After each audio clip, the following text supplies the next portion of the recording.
జై భీమ్. జై భీమ్. జై భారత రాజ్యాంగం. జై భారత రాజ్యాంగం.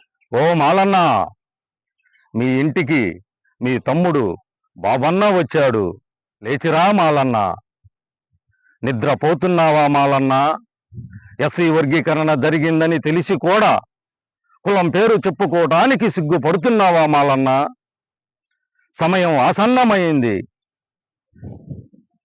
నీ వంతు బాధ్యతగా లేచిరా మాలన్న. నీకు ఉద్యమాలు కొత్త కాదు మాలన్న. నీ రక్తంలోనే పోరాడే యోధుడు ఉన్నాడు మాలన్న. లేచిరా మాలన్న.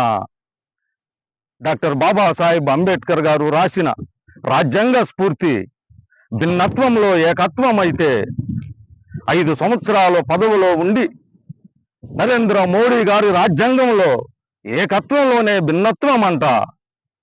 సరిచేద్దామా మాలన్న? లేచిరా మాలన్న. మన దేశాన్ని, మన రాజ్యాంగాన్ని, మన రిజర్వేషన్లను కాపాడుకుందాం. లేచిరా మాలన్న. ఏం మాలన్న, ఆలోచిస్తున్నావా? మనకు నాయకుడు లేడని ఆలోచిస్తున్నావా మాలన్న? మాలన్న పదమే నాయకుడు. నీ ఊరికి నువ్వే నాయకుడివి, నీ వార్డుకి నువ్వే నాయకుడివి, నీ నియోజకవర్గానికి నువ్వే నాయకుడివి, నీ జిల్లాకి నువ్వే నాయకుడివి మాలన్న. నాకు ఫోన్ చేసి చూడు మాలన్న.